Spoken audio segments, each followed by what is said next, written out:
I'll get the plant in. I just want something to. You've got a plant, and I want it to. And I get a plant. Even it out of it. I get a what? Oh, I get You've a already plant. got a Oh, I plant. didn't even see that fucking plant. It nearly put me out. Oh, isn't it good to be back? Hello and welcome to another episode of Simbin Sessions with me, Megan Wellens. And me, Matt Shaw. We are back. We are back, baby. Yeah, we had to do a little Zoom one when I was in Wolverhampton, and then Matt inconveniently went on his honeymoon for 2 weeks, 12 days, 2 weeks. 12 days. Yeah. Meg was counting down the days. You were so weird while I was on honeymoon. Oh, weird. You were ridiculously weird. So Meg decided to tell me about 8 days into the honeymoon that she'd made a rule up that she'd only text me when I text her, yet never actually lived to it. No, the point is all. if someone's on the honeymoon, you let them go enjoy the honeymoon, and then if we were going to discuss work, completely then I'd normal, message you. completely normal. But Meg did not fulfil. Every morning I woke up to messages from Meg. Well, think about work things. It got so bad. It got so bad that Julie, My mother, literally gave. Everyone knows who Julie is on this show. Sorry, yeah.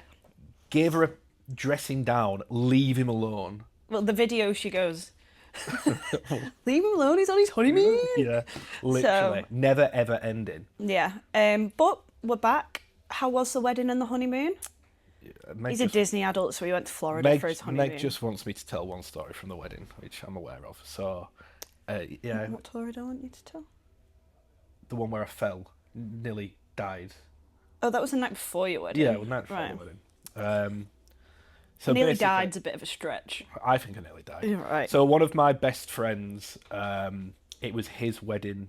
Not his wedding. No, it it was his birthday on the day of the wedding. Mm. And so Vic had power to decide when the Bar shut. Mm-hmm. And shut it at 10. Which got a chorus of boos, of course. Mm. And I'm like, well, I need to see Quinny's birthday. So rather than Quinny being the friend. Yeah. Yes. Rather than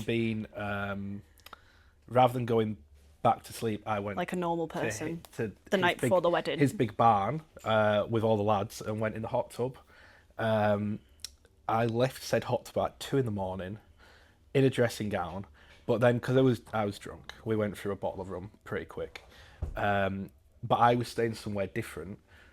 No shit, it was your wedding. Sorry, but It's fine. It's fine. But no, I was staying somewhere different. All right. And I couldn't work out how to get there because it was dark. But then I saw like a slope, like some tiles and a slope, and underneath like there was some bushes, and it like dropped down to a car park. This is the longest story So in the history of the world. Can you get to the... down this thing? But unfortunately, I slipped, fell. We measured it at 5.5 feet into the bushes. I must have been this far off, hitting the back of my head. And I remember thinking, this isn't good. I get married in about 10 hours. Yes. But I survived. You rallied.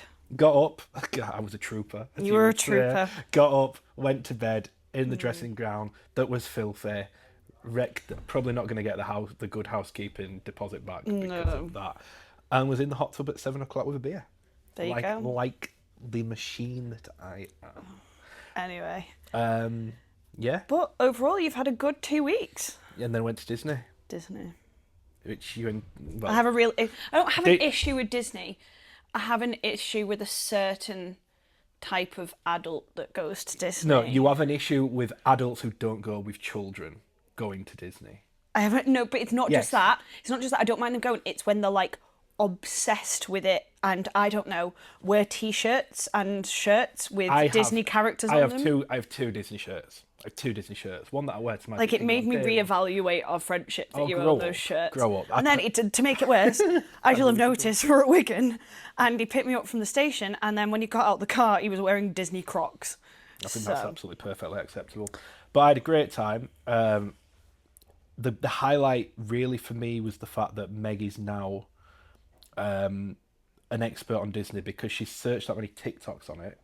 Because I'm just like... Her algorithms just yeah, Disney, just Disney. Disney. She was my full support, my number one supporter during drinking around the world, telling me what to actually drink. Because that's the only bit that I was like, I could do that. That was cool. I had a hangover before even finishing that.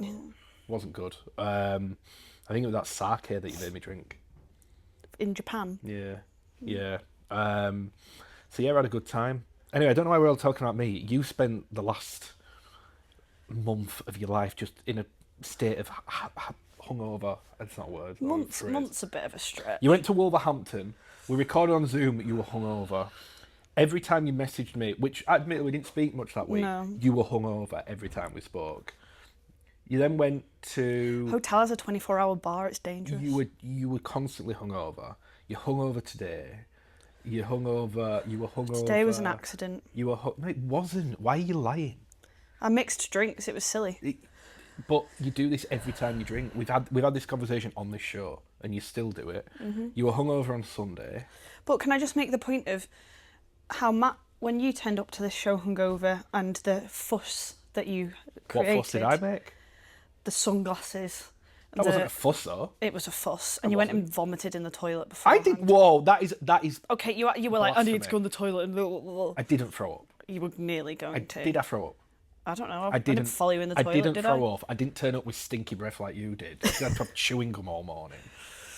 Anyway, but look at the way I look, and look at the way you looked when you were hungover. So look at the way you look. Yeah. But anyway, I think that's about it for the roundup of our last couple of weeks. I don't know. I think we need to talk about your drunken antics. There isn't really any antics. I just went out. You were really irritating on Saturday night. I went to a baby shower. In the group chat. That was some rowdy baby shower. Well, no, we went out after the baby shower. It was a rowdy baby shower. Yeah. And then she was in the group chat. Like, for the show. Look at me, I'm working. Because she sent a single-digit text so that producer Owen could get access to YouTube. I did. And then started... Consummate professional. But then you, like, disappeared, and then, like, half an hour later just had a go at me for no reason. About, oh, I look so much better than Matt on this. Oh, and the new logo. Yeah. Hope you like the new logo. Yeah, hope you do. But... You were just being weird. You just...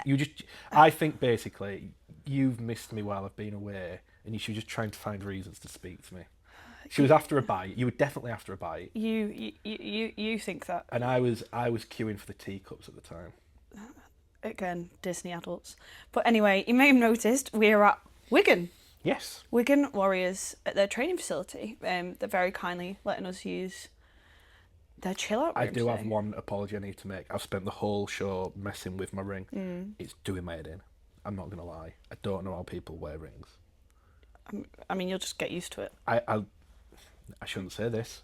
I launched this yesterday. Some people know I play table tennis. And when you serve, if you're right-handed, you serve with your left hand, and it's throwing my throw off.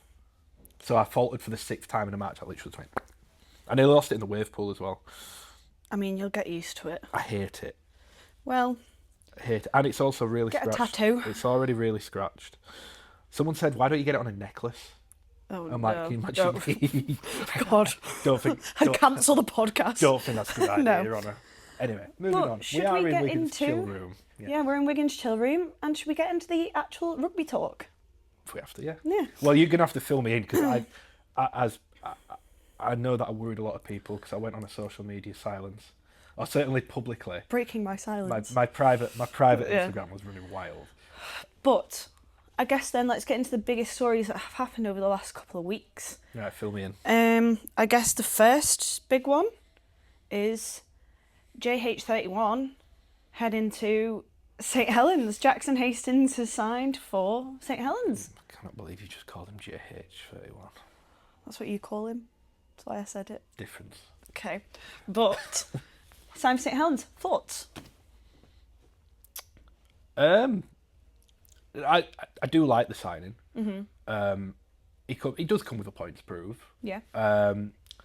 And look, they struggled in the spine, didn't they? Mm-hmm. There's no getting away from that. They struggled in the spine. I'm just interested where he actually plays. Like, everyone will just think half. People forget, since he's left Super League, he's played 9, he's played 13. Yeah. Is he playing in the halves?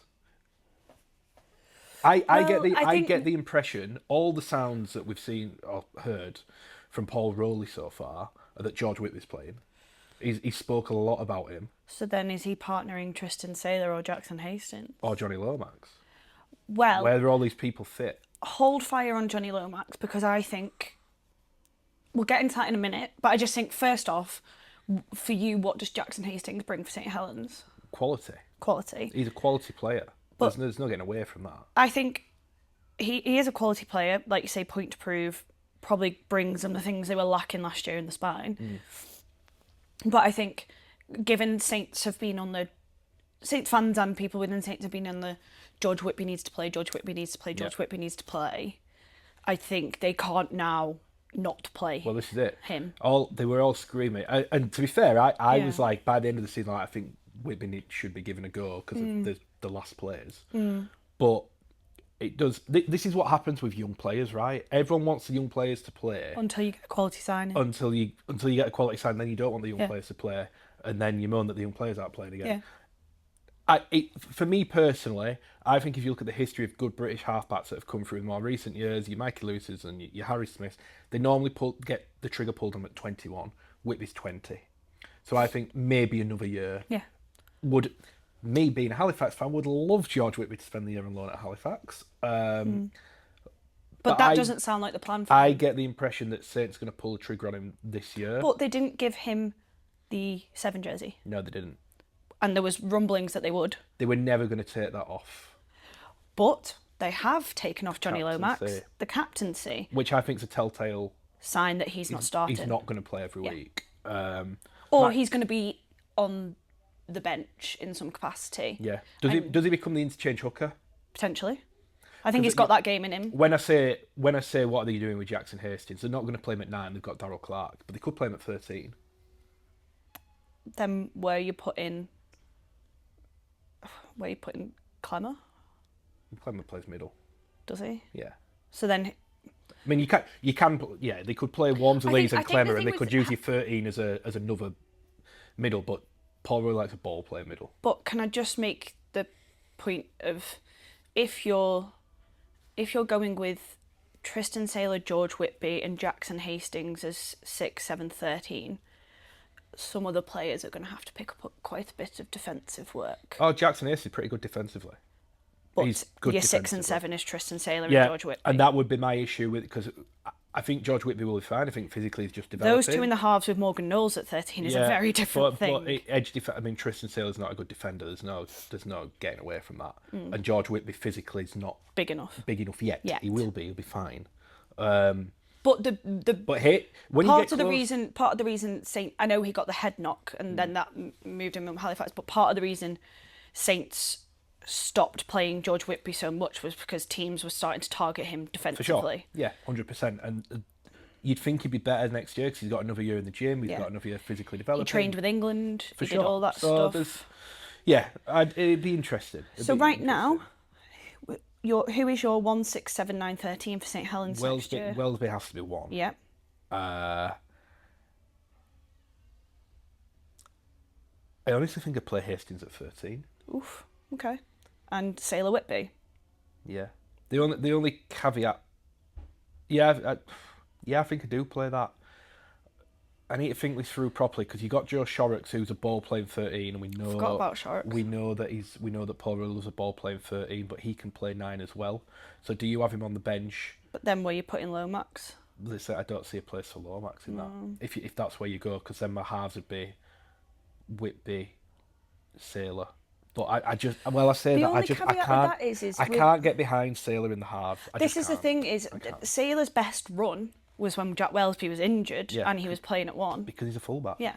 It goes back to what we spoke about before. They have 2 quite good fullbacks. So then, is it actually Jackson Hastings and George Whitby? Yeah, but then who are you playing at 13? Do you start Shorrocks? Maybe. Possibly. And Or Wingfield. They've talked about playing Wingfield at 13. and Tristan Saylor's a utility back option. Yeah, Um, maybe. There's there's a lot of pegs for holes. I just don't know what. Yeah, I agree with that. There's a lot of options. Yeah. They've got a lot of, but they had a lot of options last year, and it didn't, and that was the problem. Weirdly, So it's- weirdly, it's that thing of So you either go all in on Whitby, no matter what happens, he's playing. But then if what you're doing is Whitby and Sailor and not starting Hastings in the halves, and it's tough for Saints with them in the halves, you'll just have fans screaming for Jackson Hastings to go in the halves. Yeah, tough one. If you go with Hastings and Whitby, you've got a marquee signing not playing in Tristan Sailor, who got moved around last year and they don't really know his place. Yeah. If you go with Sailor and Hastings, what's happening with Whitby? I find it very, very difficult to having seen Tristan Sailor play in the halves. I just can't get behind that. And the other point of this with Johnny Lomax is I think Matty Lees is a very good choice for captain. I agree. A good fella, leads with his actions. Very in the sense, because obviously there's two types of captain, isn't there? There's your speaking motivational captain, and then there's your I do this on the pitch, follow me captain. Yeah. From all the Instagram stories and stuff, like Morgan Knowles, no better person to lead into battle. All the teammates are so behind him. And agree. the past couple of seasons, I think it was when Saints had that injury crisis in 24. Yeah. He played like ridiculous minutes and absolutely. Yeah, he's a machine. He's a machine. I think very good choice of captain. I agree. Similar to James Roby, won't say much, but will do a lot. I agree. And then the other, I guess, moving away from St Helens and the conundrum of the halves, which I'm very intrigued to watch play out. Yeah. I guess quickly on that is, it might also come down to how Jackson Hastings performs. Yeah. Because Jackson Hastings will play. Yes. Just where? But yeah, is Harry Newman is off to the NRL to Perth. And I don't think he'll be the only one from Super League. No. And that's not me trying to insinuate I know more than I'm letting on. I don't. I just think they'll come at Super League a lot. Worrying for Super League. Pleased for Harry Newman. He's always wanted to crack at it. He's never denied that. He's young. Good challenge for him. Probably underrated. I thought he had a good season this year and probably went under the radar a little bit. Looking forward to seeing how he gets on. I mean, we've still got another year. I just think Leeds is interesting in general at the minute. They've got some big names off contract that aren't sorted yet. We're now in December. They can speak to other clubs. Yeah. Jake Connor, as we know from the interview we did, that's not resolved. Jared O'Connor, another. A couple of others in there. And I think Leeds... And it's Brad Arthur.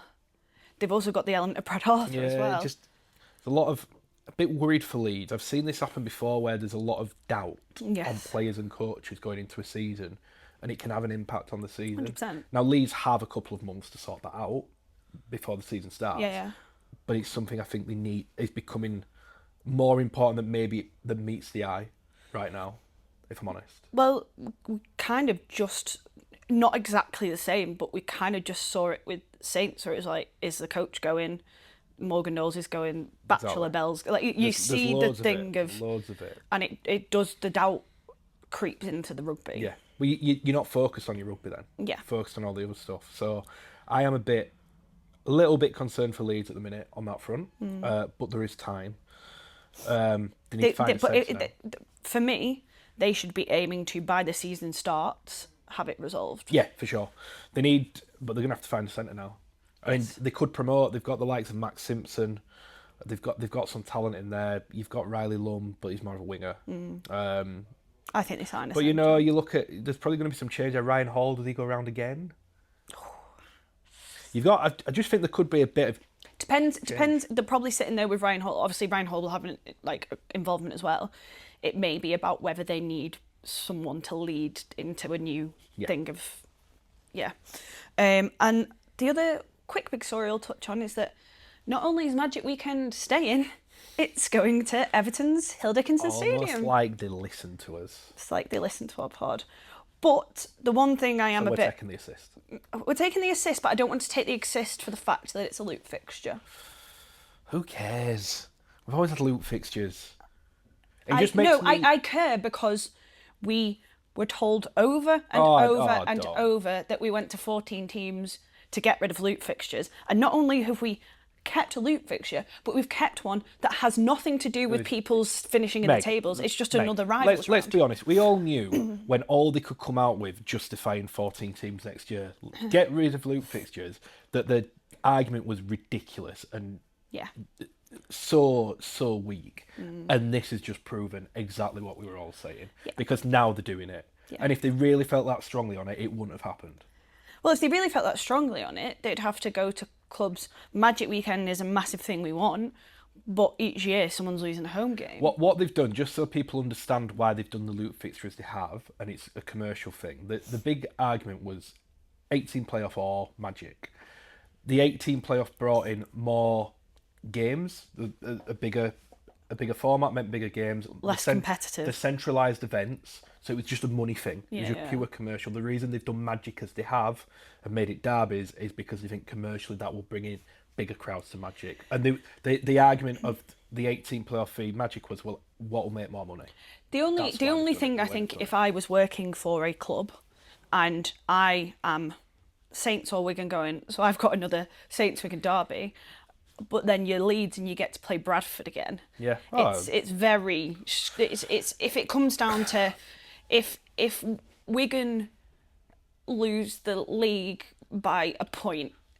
Yeah, I get it, but it's one of them where, you know, you could do it on league position from last year, but you could have had a season like this year where Warrington finished third last year, so they would have played Wigan as the loop in, because it used to be 1v3. Well, Warrington were rubbish last year, so doing it on league position, you can't guarantee that it makes for a correct fixture anyway. So I think it's fairer. Fairer, yes, I agree, but yeah, I get why they've done it the way. All I will say is I'm happy that Magic is staying. I'm happy it's Everton, obviously, and I'm glad they've said they're going to work on like transport links and all that kind of stuff. But I think the Ashes test there was great, and hopefully we get a good Magic weekend. That's my only concern with Everton, where Newcastle, like, you can literally roll to a bar. Everton. Your only other thing with it as well is that because for the likes of Saints, Wigan, Warrington, a couple of other teams, it's so close. Yeah.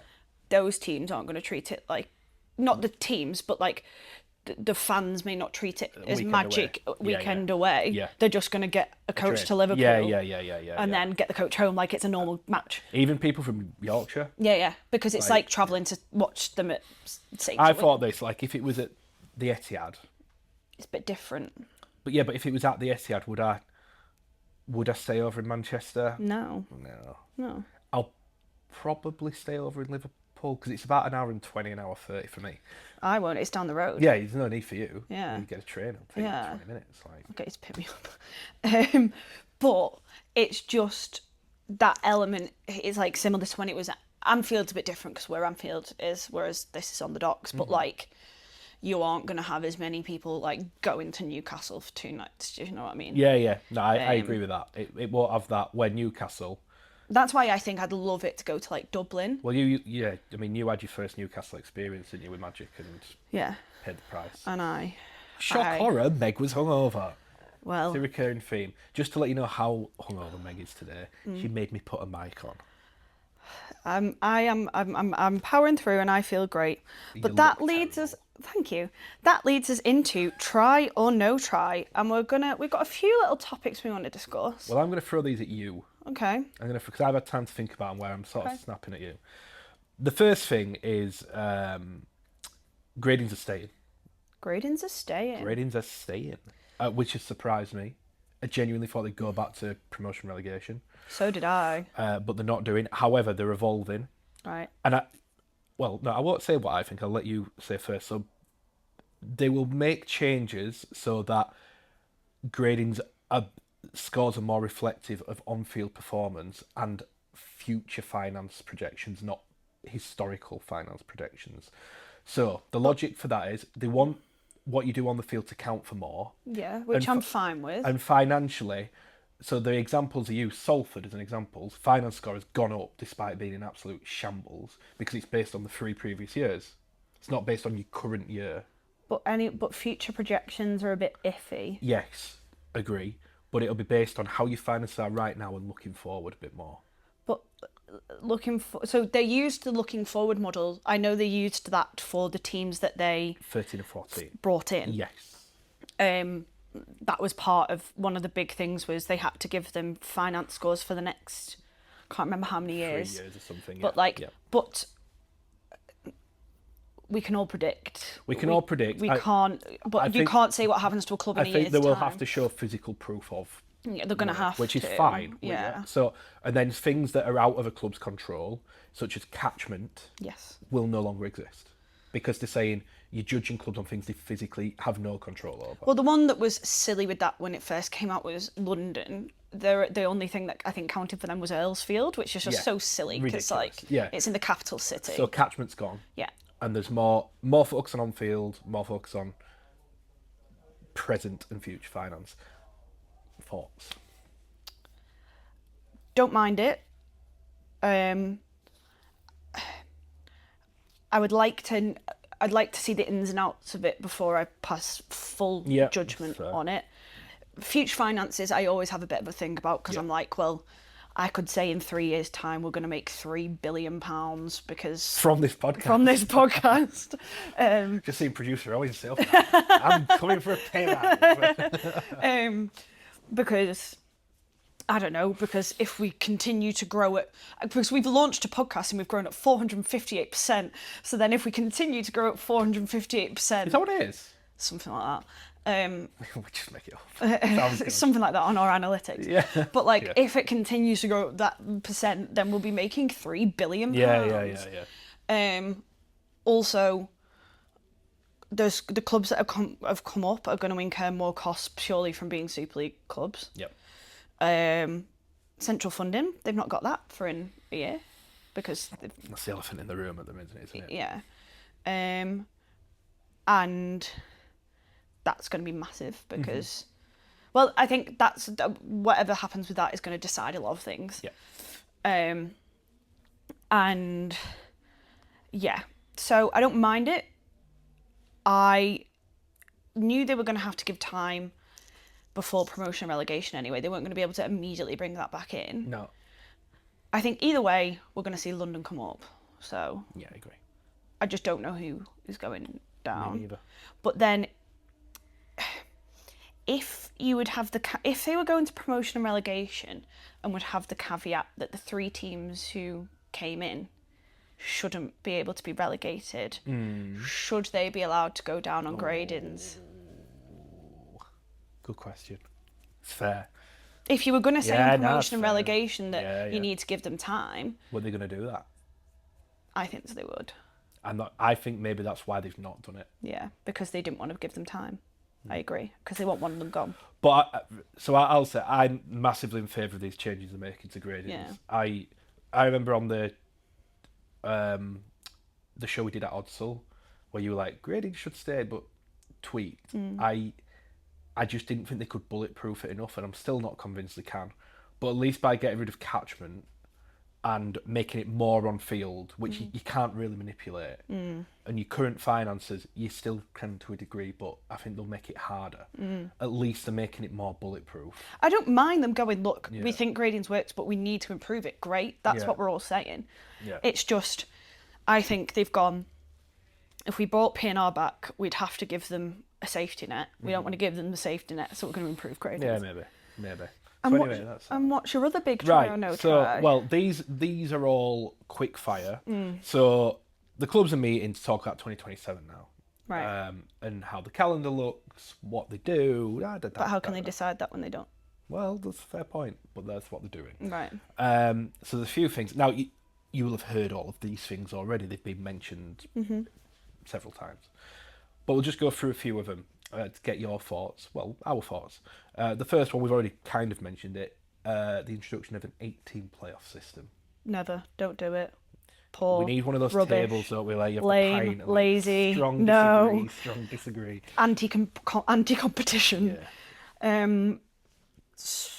You go to 8 when you have 16 teams. Yeah, the playoffs can never be more. The playoffs can never and should never be more than half the teams in the competition. I completely agree. A team that finished in the bottom half of the league should not be in the playoffs. Absolutely not. Absolutely. Warrington this year should not be in the playoffs. No, never. No, I completely agree. And you think as well in a 14-team comp, like you're going to get a very, very mediocre Well, if we team. say realistically, the 3 teams that came up aren't getting in the top 8, then if we guessed Huddersfield, then, I don't know, pick 2 more Last teams. couple of years, you'd go Cass, wouldn't you? And I do Cass, think they'll improve. and pick one more. Who are out of it? Catalan. Catalan, all right. Catalan and Warrington weren't that far apart last. So there is just no world in which the Warrington that showed up last year should have had any chance of getting to the grand final. There are years where a team could finish 8 in a 14-team comp and be a good team. Yeah. But I don't care. If you're not in the top half of the league, you absolutely should not be in the play. They even actually playoffs can never be more than half the league. It was simple. The reason they looked at it again was commercial. Yeah. They wanted more games that would bring more centralised money. That's all it was. It wasn't, but it just was. Imagine finishing 8th and winning the grand final. Yeah, it's stupid. Stupid. And this whole argument that crowds are really good in the playoffs. If you go back to 18 playoffs, look historically, the crowds were rubbish. Yeah. So I'm strongly against 18. So am I. Right. These are old things that are coming back up again. A Nines festival. Why?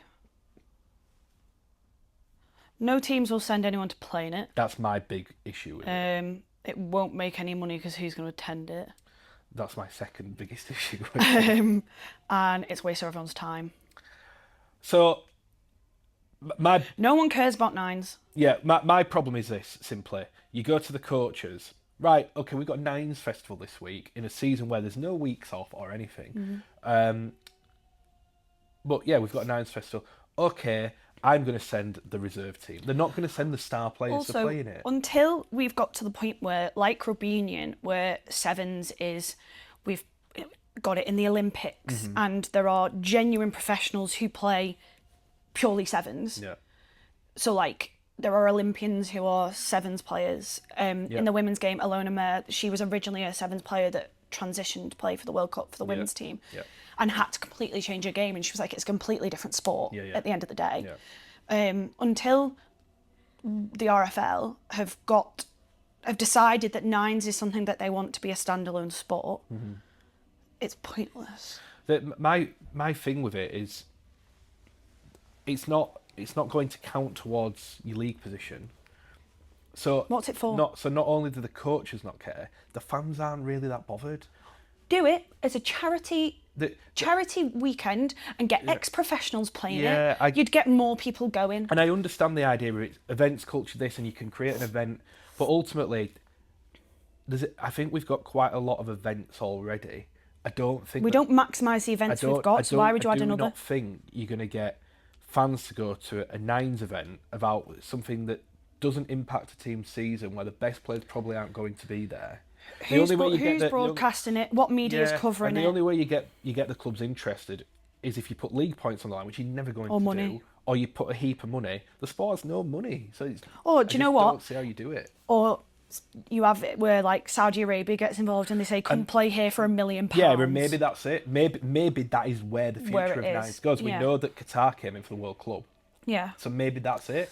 But you've that's got to your only way. Calendar. Yeah, I'm not completely against Nines in the future, but also when are they doing it? Exactly, this is it. There's so many reasons not to do it right now. Yeah. So okay, and then the last one, there's loads of things, but these are the 3 ones I went, oh, interesting. Magic stays, but he's a Challenge Cup round.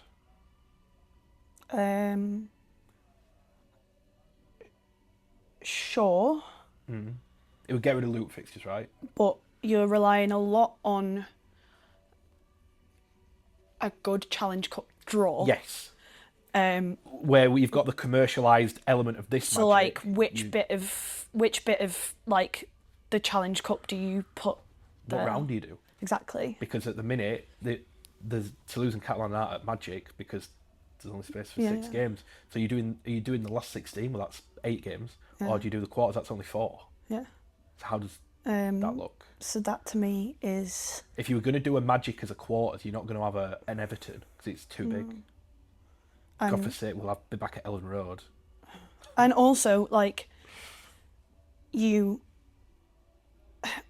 relying on a good draw. You're relying on fans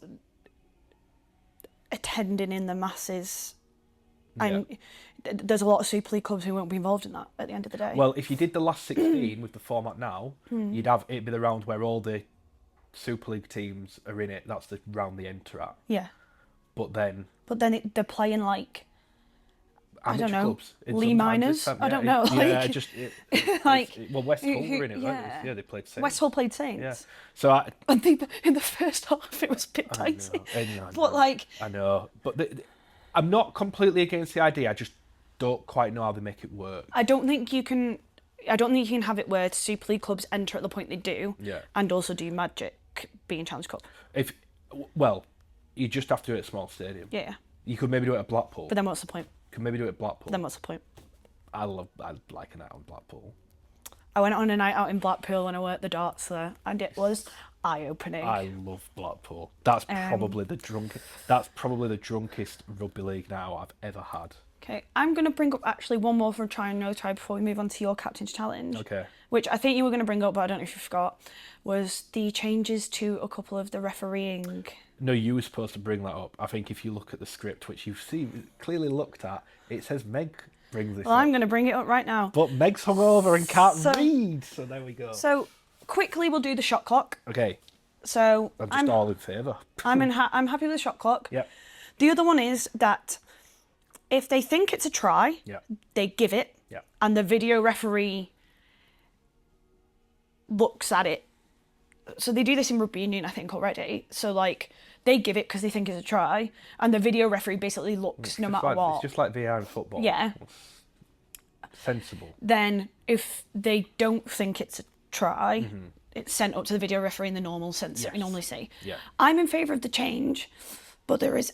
Oh, this is going. She really... See, the hangover is really taking over here. But there is two elements to it that I think... Do you want a break? No.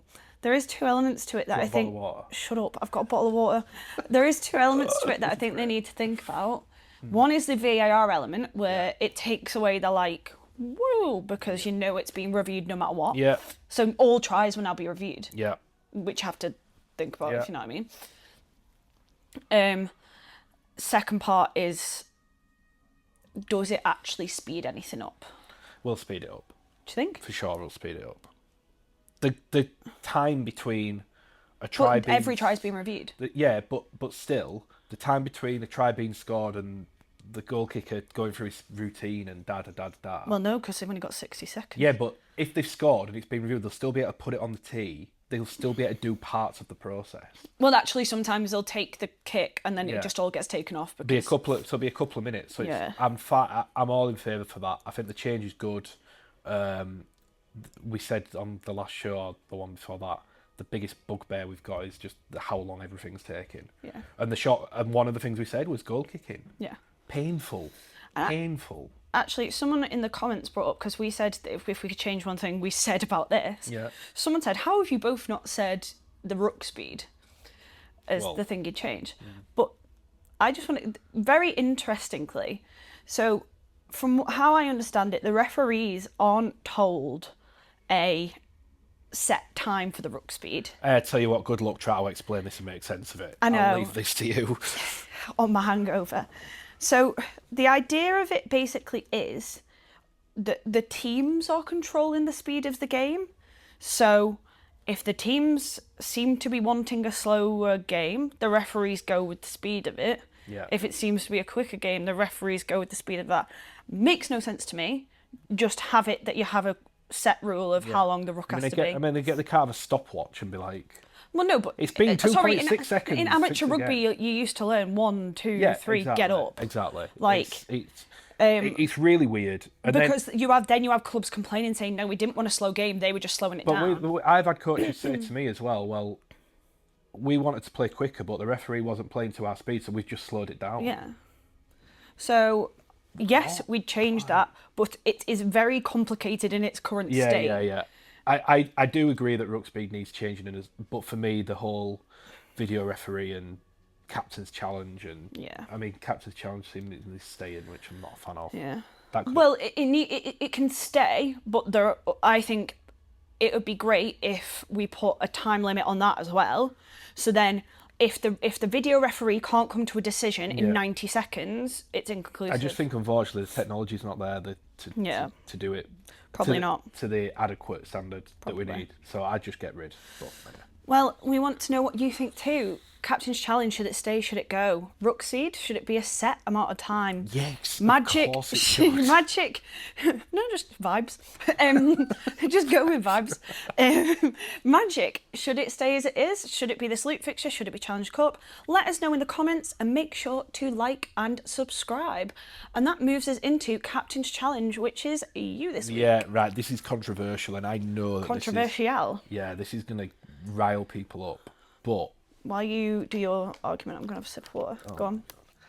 right, I think that Hull KR. This is mainly for logistical reasons more than anything. I think the start to their campaign is horrifically hard. Horrifically Well, no, hard. they start with York, No, but what I mean is, so they start with York. which okay, went down very well. fair enough. They've then got World Club Challenge. Yep. They've then got Vegas. We Vegas, saw baby. the impact Wigan and Warrington fell after Vegas. Look how Wigan played. We saw the impact Look of at Warrington's Saints season. World Cup. The only thing is World Cup Challenge, they are at home That's for. my argument. Oh. Sorry, yeah. So you've got two massive, massive things that have had impacts on team seasons back to back. They come back, they go to France in pretty quick succession, twice. They got Warrington in there. It's an unbelievably hard start to the year that I think really could go wrong.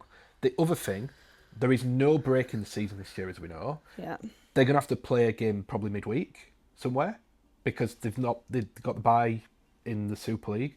So if either, I think it's against Warrington, I think, the bye. So if either of them make the Challenge Cup, the latter stage of the Challenge Cup, they're playing it midweek. So they've got that to throw in. I just think it'd be too much. I think the challenge that they face in terms of battling all that is incredibly difficult. Throw in the fact that there's always a once you've won one, do you have the hunger? I can't see Willie Peters allowing his team not to have that. I think they freshened the squad up again smartly, but they have lost those big aura players, Jared Weir-Hargreaves, Mickey McAlorum. Someone's got to step up to that plate, and they're a year older. Like it's a fairly old squad. They're lesser concerns for me. The logistics of the season for them, I think, could have much, much, much bigger influences on their campaign than people are probably realising right now. That is 2 minutes. First question is, when you say you think they'll go down, how far are we talking? I could see them dipping. I can see them being way off. Like scraping playoffs? No. But I think other than that, I think potentially it could be a real bad one, because the challenges are massive, and then you throw in the fact Wigan, you'd think a lot of these. But you have to put it into context. Not many teams have defended. No, but they've been there titles. or thereabouts. I'm saying that the Hull KR could genuinely have real struggles. What could actually be good for them is if they went out the Challenge Cup. Yeah, for sure.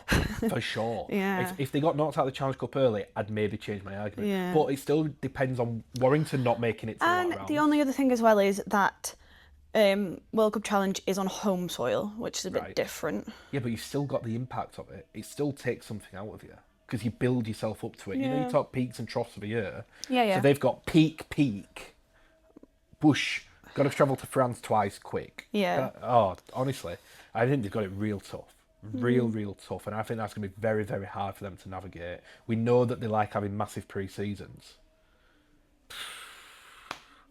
Throw in the fact they've lost Weir-Hargreaves and McAlorum.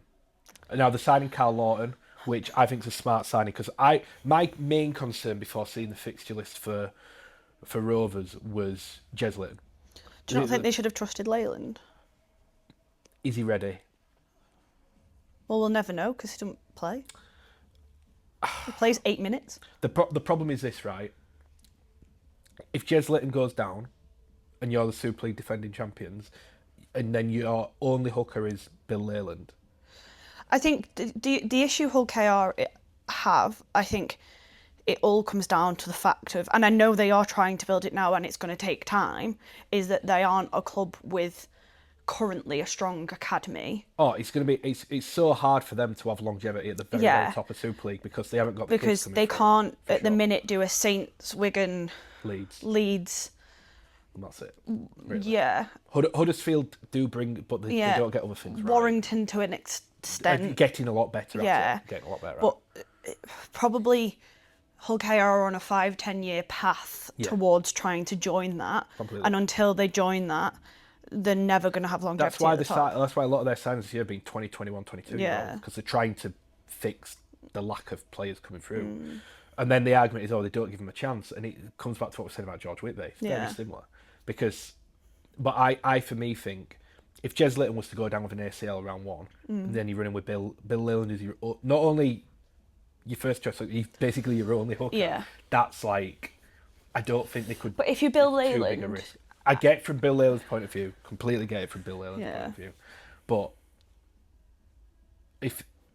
the way for me, I guess it's similar to Jake Burns at Saints, right? If Jez Litton went down with an ACL round 1 and Bill Leyland was the hooker, would you still have Hull KR to finish wherever you're going to put them to finish, or would you have them going lower in the table?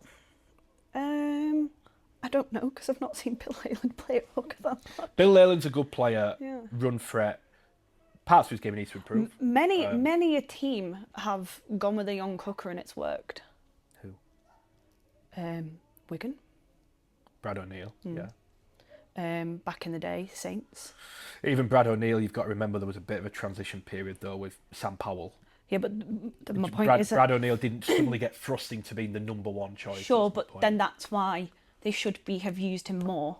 Yeah, play him against London. Play him against. I mean, I can't remember how many games he played. The amount of games I covered, basically, not Paul Bill Leyland, but every single match. Even when he played, he was doing the running at the end because he hadn't played enough minutes. That's the bit where you go. Like, could he have had 20 minutes? Yeah, I get that. Rather than 8, if you know what I mean. I understand that. And that's the challenge for coaches all the time, isn't it? Well, that's the thing, right? That's the thing for Willie Peters is he's aiming for success right now. Yeah. He's not aiming for success in 5 years because really he's not here in 5 years. I don't think he's the sort of coach that wouldn't think like that, though. I don't. I think if you saw how much Willie Peters is working on the youth behind the scenes in terms of getting the pathways and the setup. Sure, but my point is, if it's about giving someone an opportunity right now, or going, but I put this person in and I think we win. Oh yeah, well, that's all coaches, though, isn't it? It's not, but it's different. It's a very different setup to like a Wigan. I think maybe the difference is where. I don't think this example's best with Leyland because you've literally got 2 hookers. I mean, what if Leyland was to then get injured? Then what Most would teams they do? only have 2 hookers. No, they don't. Well, you think here they've got Lehman, O'Neill, Forber. There's normally 3. There's normally 3. Okay. Or you've got 2 specialists and someone who can play it. Who's Hull KR got to play at hooker if there's no Leyland? Like, there's. Do you know what I mean? So I understand I understand the signing going back to it, but. Where Wigan would probably go, is Jack Farriman ready to win him a grand final? No, but they'll go, we're pretty chilled. And we might lose some games, but at least that's maybe a bit of a difference. Yeah. Where Hull KR is so aggressive and proactive, where like they identify an issue there and go, you know what, if we have to go, let's try and fix that.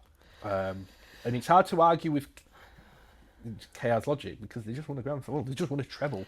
But I get the longevity. Is there a world in which they obviously don't defend any of the 3, lose the World Club and lose Vegas? Yeah, of course there is. It's be hard to win any. You know, they'll play Leeds, they'll play Brisbane. Well, they're not easy wins, and winning any trophy's not easy. So yeah, there's absolutely reality they don't. And I am worried from having seen the fixture list. I genuinely really because I think what will be tough for them, right, is so. Wigan won the World Club and then went on to have they did the quadruple that year. But then look at what happened. What kind of saved Saints' season the year they won the World Club was the fact they won the World Club. Yeah, but look at what happened to Wigan. You know, we could. Yes, I know they made a grand final. Made a grand final. Does anyone think Wigan played well last year though?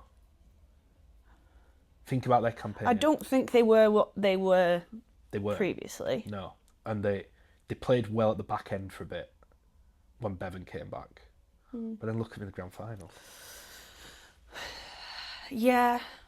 Hard. No, I don't think Hull KR back up.